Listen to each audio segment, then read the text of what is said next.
So good morning, Colette, Good morning. and Yeah, delighted to be here with you.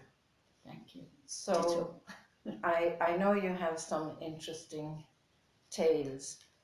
So the first thing I'm going to ask you before we go to some of your exploits is what made you decide to join the Sisters of St. Louis? I don't know when I decided. Were you at a St. Louis school? Oh yeah, Kilkeel border.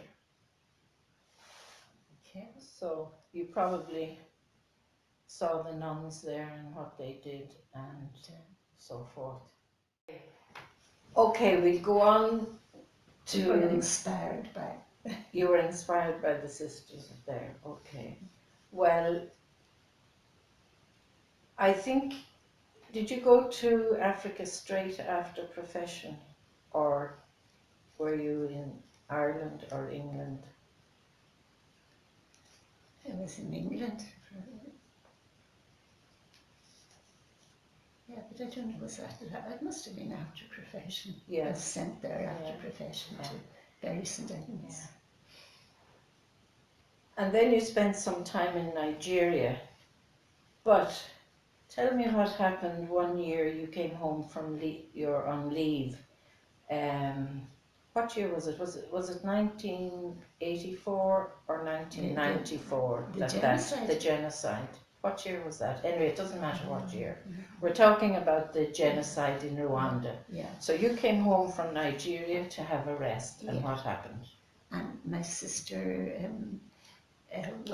gave me a great welcome when I came home, and she turned on the TV, which was a real, like, we had never seen the TV in Monaghan, you know, and we were sitting that night at the TV, and Etienne says, but wait, and see a genocide. She didn't know what that was, and she turned on the TV, and I watched it, and I said, I want to go there. And Etienne looked at me and she said, you're daft. And anyway, I insisted that I did want to go there, that I'd like to be there. And she says, well, you love those Africans, so they'll be good to you. And So the next who did you go with? I presume you went with one of the aid groups. Was it Trócaire or Oxfam or Trócaire. But the very next day, I don't know who I was talking to in Monaghan, but they weren't very enthusiastic, you know, well, I suppose. But I met a girl from Dublin when I was in Trócaire office. I went up to Trócaire office, I think my brother must have brought me up. And I met a girl from Dublin who was dying to go to Rwanda, and she was insane. Myself, I forget her name, she was Mary something or other. But I got an interview, and I was really mad because now I hope I'll remember who it was. Doesn't really matter. One of our own nuns. Or one of your own one of our own sisters. nuns. I got, and there was another one in the two. This is all mixed up. One of them, this girl wanted to go, and she had got a chance of an interview. And when she came out, she was telling me about it, and I saw that she was fluent in French. But then when I went back to report in Monaghan that I had the interview, but and they didn't encourage me at all.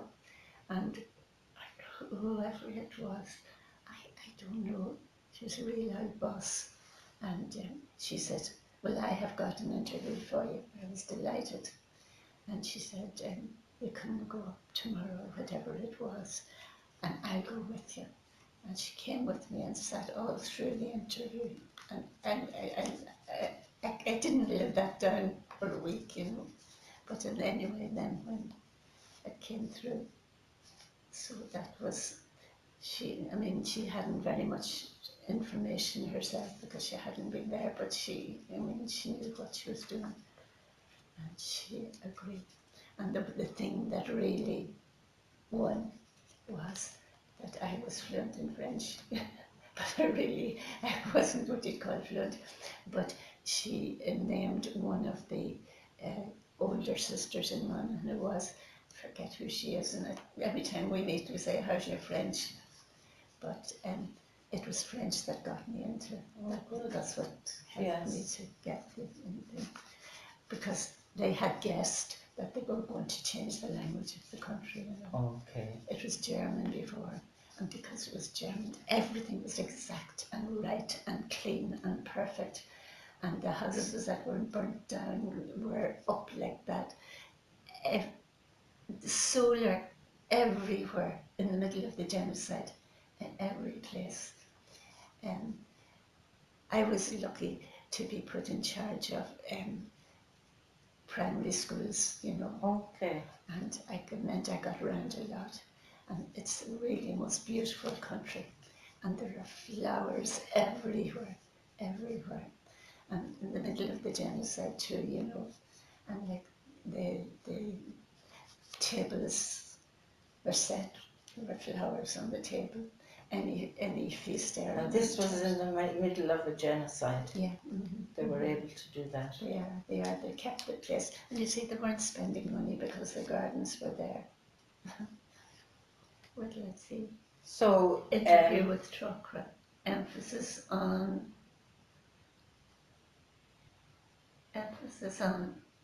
standards, and then spoken French. Yes. And then the next one, Chokra's office in Dublin, which was a nightmare. Right. But I got through that all right. Delay on the plane from the journey out, but I don't even remember. I think I went from Dublin, but I remember that Chokra met us at the other side and brought me around. I think they looked after their personnel very well. Yeah, you see, they were in competition, Chokra and who were the other ones, and we were Concern maybe. Anyway, I'm sure there were a lot of different agencies there. Yeah, but Chokra was, you know, journey. So what were the people like? You said something about Pygmies. About? Pygmies.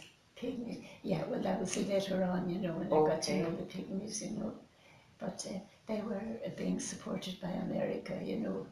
But again, they were looking for somebody who was an English teacher and that carry on. So. But they were lovely, and they were just coming into the Catholic Church. And they were just, I don't know, amazing, you know. And their headquarters was somewhere in America, and they were called over very often, like over there, and big things. I said, delay on plane for the journey, nil. Right. Everything went clockwork. What about I had got written this?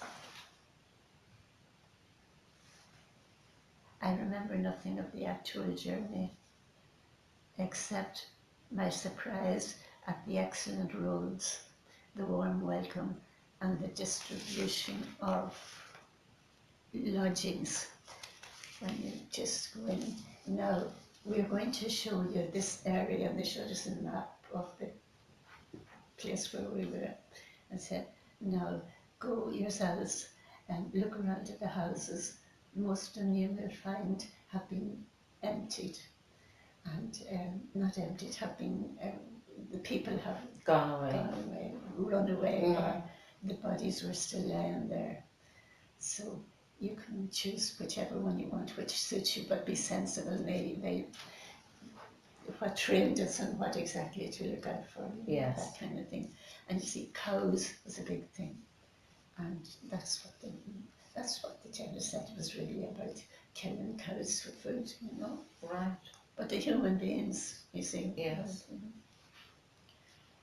What have I got there? Interrupted me if I'm talking too much. No, you're fine. everything. So the lodgings were spick and span when you went in, and the first thing you met when you went in was a big. I noticed it since in other Eastern good rich people. The first was a little oratory, a big oratory in the house. You know, the ones with money and all kinds of huge, big holy pictures and things and all and that. But the first night we went around and we were getting to know each other and very happy that we were all Irish, you know. Yes. Speaking electricity working like nothing, solar. Solar power. Oh, that was good. And every need was ready for us in the kitchens and an abundance of flowers. But then enter the primary children. And I don't know what they've written there. Oh yeah, change to English. Yes. And that was one of the first things the father told me. And he says, but I just want to tell you, if you would help me with English, he said, my English is terrible and I'd be in trouble. That was the local parish priest. Yeah, yes. But I don't know what he was one of them. Yes, but, he was Rwandan. Yeah, but he was a good guy, priest. What's this? So were you organising teachers for the schools? Was that it? Yeah, but there was an inspector of schools. Yes. And he was very, good. And he appointed me then as whatever, I forget what he called it, some French word that you went around the classes in the morning and what did you do and things that French people do, everything. So I made an awful lot of friends and the phones were working. The phones were working too? And it's amazing. Because I was travelling around the schools, I had a huge big car and a driver. And there was a phone in the car that sat in the bonnet or else in the back. Lovely, It was probably a satellite phone. That's what it was. That's what it was. And then, there was, when I went round, I noticed something feminine. I forget what it was. But anyway, it was up on many of the shops, this thing, feminine. And I asked Padre what about it. And he says, well, go in, and if you're interested, it's yours, but you'll be working hard. And it was like someone tomato, only much, someone tomato. Yeah. But more highly organised, And they had lovely stuff up that they had already done. Kind of like apostolic workers, was it? And what was the shop? Oh, it was a shop and they made and they stuff. Had branches, you see. Okay. But meanwhile, when Father was crisscrossing me, you see, to see what I could do, what I would do, or what I had been doing and all that, I started delis. Okay. In French. But they loved it. Right. But there were no does. It had to be translated into their own language. Right. Rwanda. So that was the Delis course. What's that? What was it called? Transformation for Justice. Isn't that what it was called in what do you call development education? What do you call the priest? Tommy Hayden. That's right. Yeah. So you did the Delis with them. Yeah. Good for you. Yeah. Well, it was great.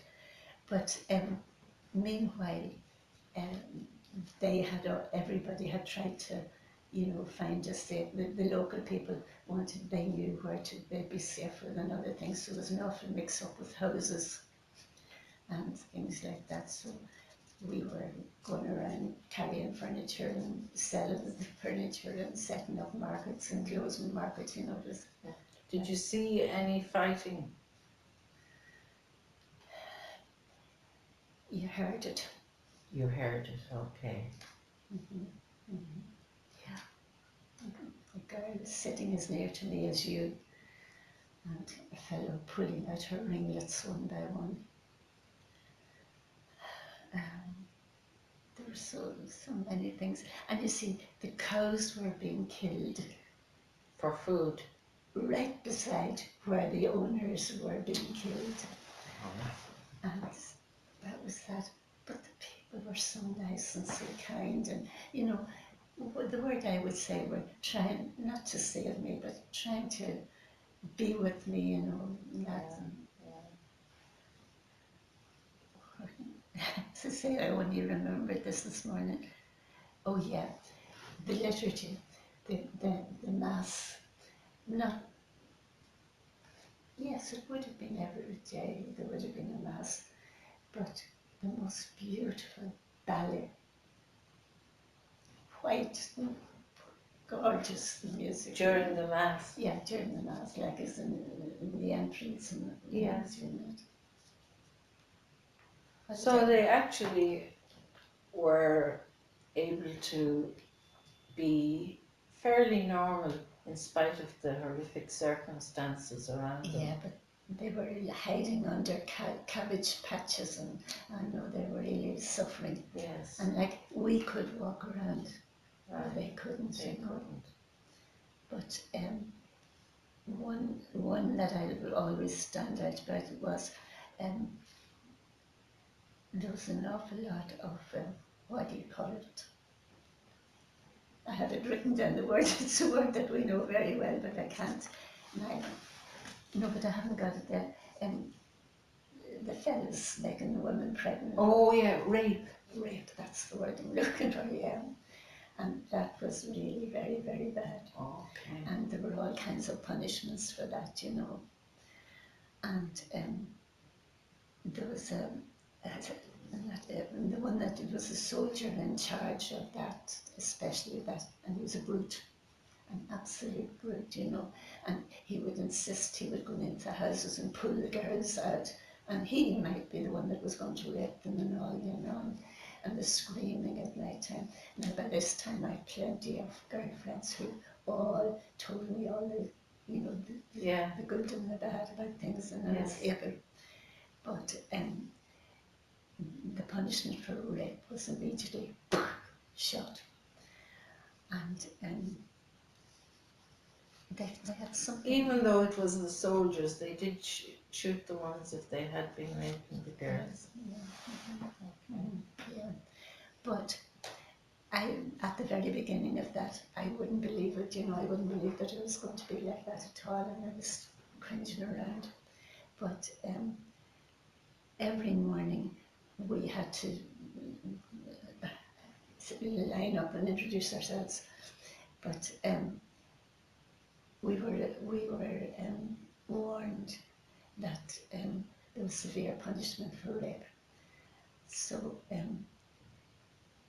we were summoned one morning. This is the one that I will remember the most.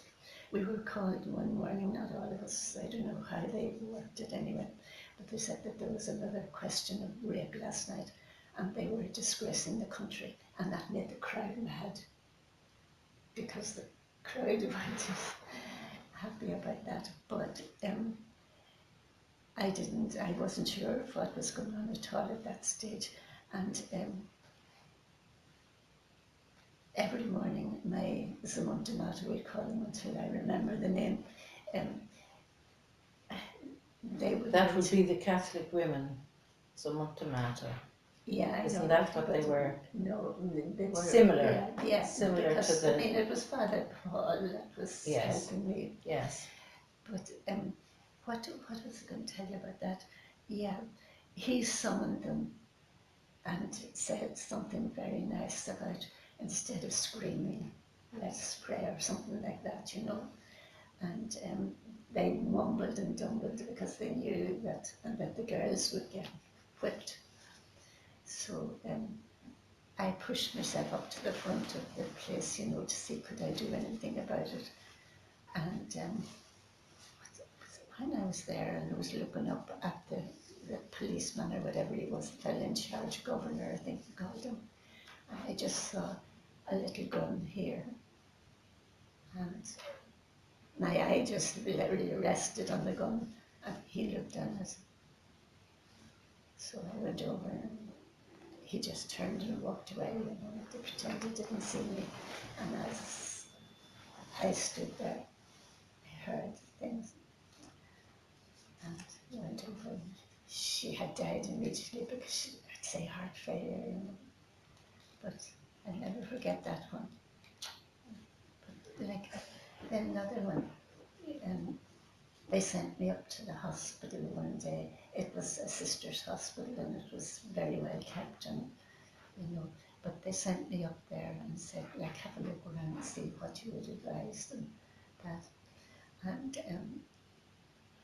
I got up, and the place was there, and I got in, but the wards were closed. And I don't know, I managed to get into the wards anyway. The ones, what do you call it, drips. Yes. Dead in the bed with drips, and, oh God, you should have seen it. And then one of my good friends was there, and he was vomiting like mad and things. And the poor fella had diarrhea badly, watching all this, so he was being punished, Okay. But having said that, like, they had everything so clean, and they sent, I was going to say the lady priest, they sent, they found out where further up north was safer than there, They divided them up. But all the time, like, they kept the mass going. The prayers. Yeah. And the offices were great too, Yeah.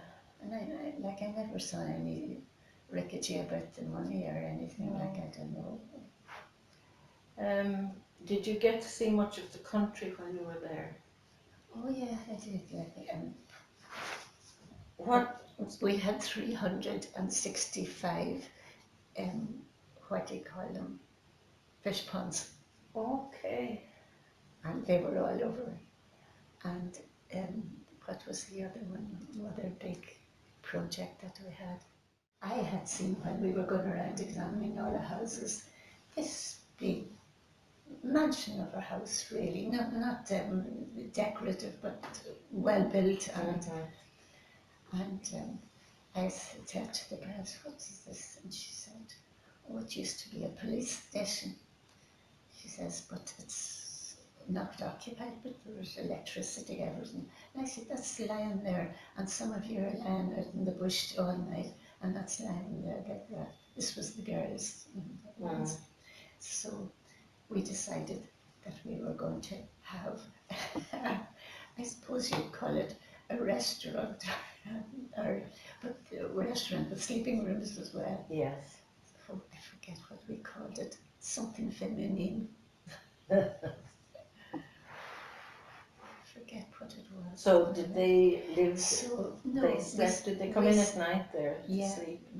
Yeah, but at the same time, we would be in at night and be overflowing in no time, But like the screaming of the girls outside, but then our own girls, they were there and they were helping each other, and they were being punished for talking and not crazy things like that. But I don't know.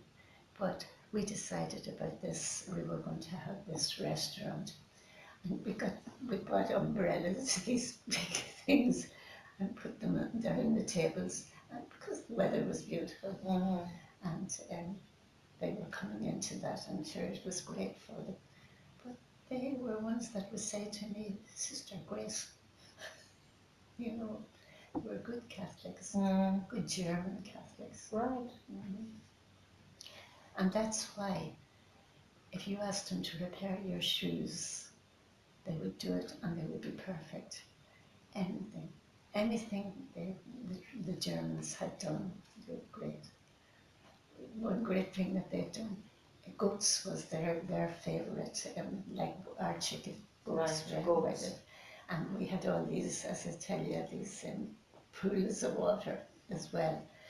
But the Germans, they put a bridge across from one side to the other of the lake or whatever you call it, like that, and made the ghost houses, whatever you call those, the ghost rest place all around where they would do their toilets. Okay. And to get from there to the other side, the goats had to walk across, all right, and drop into the river. Their thing that they were dropping into no, the farmers were all the ones walking across, and the Germans were the ones that were lifting up the goat's feed and putting it into bags. But every morning the goats passed over and you'd hear plop, plop, plop, plop, plop, and then it's all collected. But you should have seen how they bathed after that, you know. But I'm mixing it all up in a bit. That's all Are you right. tired? Well, no, what did you get breaks while you were there? Did you get any break away from the work at times? I would be going out around the schools, you know, and I'd seen many things like with the good driver with the phone in the car. Yeah. And there'd always be like one of the girls or one of the boys with me, you know, as well as the driver. Yes. But did you? Out, when it really, in the middle of it, in the really bloody, we were smuggling them out in cars. Right. And what we were smuggling them in, because our hospital was a really German, good heavy boxes. Yeah. You know, it was either going out with corpses or live people. Yeah, but that was always like if we had been found out, it would have been things. But on the other hand, when they knew the days that were free and that, they'd bring us up to the mountains, the Colleen, beautiful scenery from the Colleen looking right down the road. And on a lighter note, Rwanda is noted for its mountain gorillas. Did you see the gorillas? Yeah, I did, yeah. And they knew what times they went round it, yeah. Well, that was some way to spend your leave. No, but the best of it I haven't told you, and I don't know what the best of it is. Well, that's teaching Delhi's in French. French, yeah. And the ballet at Mass. Yes. It was beautiful, yeah. And poor Alabi, the bishop was a great fellow. But when you went into the chapel and the altar was up there, and when you'd see him shaking at the altar, you know, he knew he was for it. Yeah. In the end, he got involved. Did he really? Yeah, he did. And that was a long story. Which tribe? There was the Hutu and the... Hutu and Put. There's something, isn't it terrible? I can't remember either. Tutsi. The Tutsi. So which tribe was killing which tribe? Which was the dominant tribe? Was it the Hutus killing the Tutsis? Yeah, it was. They were Igbos. You'd say they were the Igbos. Yeah. Right. Mm-hmm. But, and you see, we'd be friendly with the girls, and we'd go over to their houses and that. Oh yeah, and then there was one that she reminds me of Bernadette, you know. She was of some French order out in a beautiful place way up in the mountains. And she invited us to go one day, and I don't know, when we got out we saw enemy cars at the door, you know, and we knew that there was something going on. But we said, should we go in anyway? Let's see what's going on. And we were tough enough. And we went in, what was this? Yeah, And Madame sort of came out and welcomed us and gave us a big hug. And she must have been French, one of the French speakers, and she was there. And then she wanted to give us a cup of tea or something like that. And the flowers came out on the table and the coffee or something, whatever it was. And there was a big fridge over there. I could hear something up on the roof, and she grabbed me by the arm. She says, such and such is an area of the living. They're up there. We put them up there. And then that Was this to hide them? Oh yeah, they were hiding Yeah. up there. And they were told to sit where they were for the night. And tomorrow morning they would meet these fellas that were going to shoot them. And were these sisters? Sisters, yes. Okay. They want some French thing. But the terrible thing was, she said, one of ours said, have you something to drink in the fridge? And the one nearly died of shock. And she opened the door, and there was her baby. She knew it had been shot right through the fridge door. The nun's baby. Yeah. Mm-hmm. Through the fridge door. Oh my God. But all up on the roof then I discovered that if you kept looking in the right places, they were up there, But the terrible thing was that every night the family assembled and waited. They said what they called their night prayers together, and they knew that they would be gone the next day. Now, another place that they used to hide was there were tea leaves. Now, whatever way tea leaves grow, tea grows. Yes. They were hiding under those, and that's where when we went out, we'd be clearing away the bodies. Or one day, the bishop called me and he said, look, he said, Father so-and-so is gone. And he said, we want to give him a good burial. Now, this was the bishop. He says, we want to give him a good burial, and put him into one of the medical boxes. And now, was he dead or alive? Dead. Oh, well, he had sent the boys out to bury them, and they had been buried for a while, Okay. Yeah. But our problem was how to get these boxes into the cars without being caught. So he said, what is this? He said it to me on my way out the door, and I thought I'd never forget it.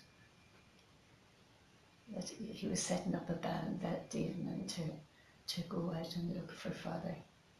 And he said, the only way you will recognise him as being Father is he had his surplice, or whatever you call it, or whatever it was. I know, what's this anyway? Cassock. Cassock. He had his cassock on him, and we let him. Right. And there was something more vindictive there, something about they had told the bishop that they wouldn't touch any of his men. And then this happened. Then they took the priest. Mm-hmm. And that priest had a twin brother, a priest also, but I never heard since. And I only, maybe twice I wrote to them since I came, because I thought it might make it worse for them, But I think you have enough. Yes, that's quite a story, Colette. It will give you the background. Yes. But about it won't be published anywhere where it'll get you into trouble. No, it won't. Because yes. I met a few Rwandans when I was in Anderson's town. There were some in Belfast. Okay. Some there, yeah. But I mean, they didn't know me, but they remembered. Yes. Jealous. Right. Good for them. Mm-hmm. Thank you very much, Colette. That was quite a story. But you must have had a lot of nightmares. Did you No, not? I didn't know. Right.